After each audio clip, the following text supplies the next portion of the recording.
예, 여러분 안녕하십니까. 혼란한 정치 시사 이슈를 술술 풀어보는 송구권의 혼술 2월 6일 금요일에 인사드립니다. 자, 오늘 지방법원 판사들 인사 발령이 났습니다. 인사가 났는데 새로운 임기로 부임하는 날은 23일자입니다. 23일자고 그 전에는 현직에서 계속 재판을 하죠. 자, 지기현 부장판사, 윤석열 전 대통령 재판장, 지기현 부장판사는 서울 북부지방법원으로 전보가 결정이 됐습니다. 인사가 났습니다. 그런데 서울 북부지방법원으로 가는 것이 2월 23일자부터 가니까 지금 2월 19일 오후 3시에 윤석열 전 대통령에 대한 선고, 1심 선고가 예정이 되어 있죠. 그래서 선고에는 영향을 미치지 않습니다. 일단 1심 선고를 하고 지기현 부장판사가 북부지방법원으로 이동을 하는데, 자, 이 지기현 판사 그동안 윤석열 전 대통령 재판을 맡고 나서 좌파 쪽에 일종의 좌표가 찍혔죠. 그래서 엄청나게 부담을 느끼고 있을 것이고, 룸사롱 접대를 받았다, 이런 지금 가짜 뉴스로 거의 판명이 나고 있는 그런 의혹 때문에 또 시달리기도 했고, 여러모로 재판 과정에서 본인은 다른 법조인들이 그런 이야기를 합니다. 본인이 정말 큰 부담을 갖지 않고 재판을 진행하는 것처럼 보이려고 여러 가지 법정에서 농담 비슷한 것도 하고 이렇게 했지만은 엄청난 심적 압박에 시달렸을 것이다. 그래서 그것이 판결에도 영향을 미칠 수 있다는 이야기가 지금 법조계에서 나옵니다. 자, 이 상황에서 윤석열 전 대통령은 내란 우두머리 혐의, 이걸로 사형을 구형받았죠. 조은석 특검에서 사형 구형을 했습니다. 그때 구형을 사형으로 하느냐 무기징역으로 하느냐 자기들끼리 회의도 하고 특검 부장급 이상들이, 그러니까 간부들이, 그리고 조은석에게 최종적으로 맡겼는데 조은석이 사형으로 결론을 내렸죠. 그래서 구형 사형이 나왔습니다. 자, 그러면 이게 1심 선고에서 어떻게 될 것인가? 전혀 지금 어떤 결과가 나올지는 예단하기는 어렵습니다. 일부 좌파 사람들은 사형을 그대로 구형을 해야 된다. 사형대로 사형 선고를 해야 된다는 이야기도 나오고 있고, 사형은 아무런 희생자도 없고 한데, 그건 좀 과하다. 그래서 무기징역 이야기를 하는 사람도 있고, 또 어떤 재량으로, 재판부의 재량으로 감량을 할 수가 있으니까, 감량하면은 최소는 10년까지도, 징역 10년까지도 할 수가 있다는 이야기도 나오는데, 자, 그리고 무죄 가능성은 아무래도 좀 희박해졌습니다. 그 전에는 정말 법대로 법리만 그대로 적용을 하면은 이 무죄가 나올 수도 있다. 그러면은 이재명 정권이 설치한 내란 프레임이 깨지면서 정권이 큰 타격을 입는다. 저도 계속 말씀을 드렸는데, 지난번에 이진관 판사가 한덕수 전 총리에 대해서 징역 23년을 선고를 하면서, 한덕수 전 총리가 이 내란 중요 임무 종사, 이 혐의죠. 그래서 내란이 12.3 비상계엄이 내란인지 아닌지 처음으로 법원에서 판단한 것이 바로 한덕수 재판부인데, 거기서 23년 징역형을 선고를 하면서, 검찰 구형이 15년인데 23년을 선고를 했습니다. 그러면서 이 12.3 비상계엄을 위로부터의 내란이다, 이렇게 규정을 했죠. 1심에서, 다른 재판에서, 한덕수 재판에서. 그리고 친위 쿠데타다, 이런 이야기도 했습니다. 그렇기 때문에 같은 서울중앙지방법원에서 서로 재판부는 다르지만은 같은 지방법원에 있는 재판부에서 완전히 다른 결론을 낼 수가 있겠느냐.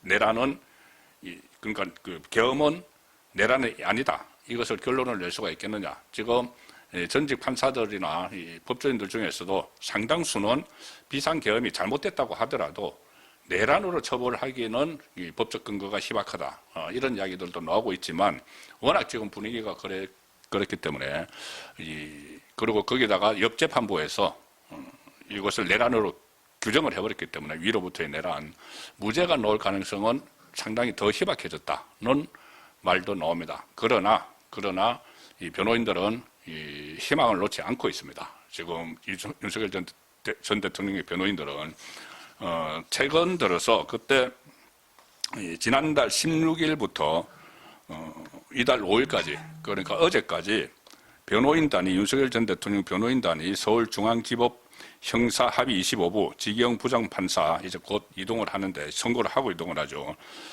지기영 부장판사 재판부에 의견서, 변론 요지서, 이거를 총 8건을 지금 제출을 하면서, 사형 구형 놓은 거, 뒤집기의 총력전을 펼치고 있다는 내용이 지금 보도가 되고 있습니다. 16일부터 이달 5일까지면은 한 20일 정도 됐는데, 이 공휴일 빼고 하면은 8건 냈으면은 거의 이틀에 한 번, 하나꼴로, 의견서, 변론 요지서를 계속 내는 것이죠. 지난번에 사형 구형이 나왔고, 그리고 한덕수 전 총리에 대한 선고도 1월 21일 날 나왔고, 그래서 사형 구형 이후부터 한덕수 선고, 그 전후해서 지금까지 8건의 의견서, 변론 요지서를 냈다.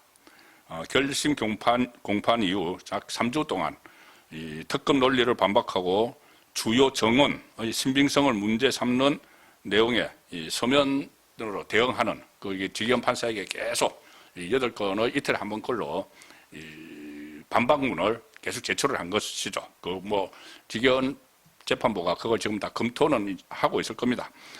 변호인단이 지난 1월 21일에 한덕수에 대한 1심 선고가 나왔고, 역재판부에서 1월 26일 그리고 2월 2일에 제출한 서면 반박문을 보면은 지금 특검의 장기 집권 목적 쿠데타 주장, 이게 이제 한덕수 재판부에서 그런 식으로 이야기를 했죠. 위로부터의 내란이라는 표현을 쓰면서 이것은 일종의 특검의 편을 들어준 거죠. 조은석 특검. 장기 집권 목적 쿠데타다. 이런 주장을 일일이 반박을 했고, 그리고 내란죄 수사권이 없는 기관, 공수처 수사라는 취지로 증거 능력 문제도 지금 제기를 또 새롭게 했습니다. 계속 해왔던 이야기인데 이걸 정리를 해서 다시 한 거죠. 왜 그러냐면은 지난번에 이 체포방해 혐의로 징역 5년을 윤석열 전 대통령이 선고받았을 때 그때 공수처에 수사권이 있다는 취지로 또 1심에서 나왔죠. 그래서 거기에 대해서 또 재반박을 하는, 수사권이 없는 기관의 수사다. 그래서 증거 능력에 문제가 있다는 반박문도 제기를 했다고 합니다. 그리고 1월 29일에는 불법 수사와 증거 능력 쟁점을 다룬 변론 요지서를 또 별도로 냈고, 윤석열 전 대통령의 체포방해 사건 1심 판결, 징역 5년, 그 이후에는 주로 이제 공수처 수사권, 그리고 영장 집행의 위법성을 비판하는 그런 서면도 지금 계속 제출을 하고, 어쨌든 이 막바지에 총력전을 펼치고 있다는 소식이 들리고 있습니다. 그리고 이번 달 들어서는 주로 그때 비상계엄 당시 이진우 전 수방사령관, 홍장원 전 국정원 1차장, 곽종건 전 특수전 사령관과의 통화 관련 내용을 근거로 진술, 정언의 신빙성이 떨어진다. 이 논리도 계속 펼치고 있습니다. 홍장원의 싹 다 잡아들여. 그런 이야기에 대한 신빙성, 또 곽종건, 또 몽땅 끌어내. 다 끌어내. 이런 이야기, 국회의원도 끌어내. 그런데 여기에 대해서는 최근에 김현태 707 단장, 그러니까 곽종건의 휘하 부대장이었던 김현태 707 단장이 곽종건이 민주당 의원들에게 회유를 당했다. 그런 또 주장도 펼치기도 했죠. 아마 그런 내용도 이 반박문에 집어넣었을 걸로 예상이 됩니다. 저번에 조은석 특검이 이 비상계엄을 통해서 입법사법 권한을 침해하고 권력 독점을 시도한 중대범죄다 이렇게 했는데, 지금 현재 윤석열 전 대통령 쪽은 위헌이거나 위법 행위가 없었다 이렇게 반박을 하면서 무죄를 주장하고 있는 상황이죠. 자, 그래서 일단 지기현 판사가 마무리를 하고 서울 북부지방법원으로 떠나는데, 그 전에 지금 윤석열 전 대통령 쪽에서 이틀에 한 번 걸로 다 별도의 또 자료를 제출을 하면서 총력 대응을 하고 있는 상황입니다. 구형에서, 조은석 특검이 구형에서 사형을 내렸는데 그것이 그대로 될지, 아니면은 무기징역, 아니면은 또 감량을 해서 한 징역 10년이나 15년 이렇게 될지, 정말 기적처럼 무죄가 될지, 자, 그 부분은 지금부터 지기현 판사가 아마 지금쯤이면 결정을 하고 선고문을, 판결문을 쓰고 있을 겁니다. 자, 그래서 그 결과에 따라서 또 한번 전국은 요동칠 수밖에 없는데, 어쨌든 윤석열 전 대통령 쪽은 마지막까지 최선을 다하고 있고, 지금 판사는, 지기현 판사는 엄청난 심리적 압박을 받고 있고, 그 상황에서 옆 재판부에서는 계엄을 내란이라고 규정을 했고, 1심이지만은, 그리고 또 관련자들 수사도, 재판도 계속 진행이 되고 있고, 또 오늘 그 고법 2심부터는, 2심은, 3심은 이제 대법원까지만 2심은 내란 전담재판부에서 별도로 하죠. 내란 전담재판부 서울고법에도 정해졌고, 여러 가지 상황들이 좀 종합적으로 움직이고 있는데, 과연 어떤 선고가 나올지 좀 지켜봐야 되고, 윤석열 전 대통령 쪽에서는 지금 최선을 다하고 있다는 소식이 왔기 때문에 여러분들께 소개를 드렸습니다. 예, 오늘 저녁 8시 라이브 선거권의 정치 수요 시간에 다시 뵙도록 하겠습니다. 감사합니다.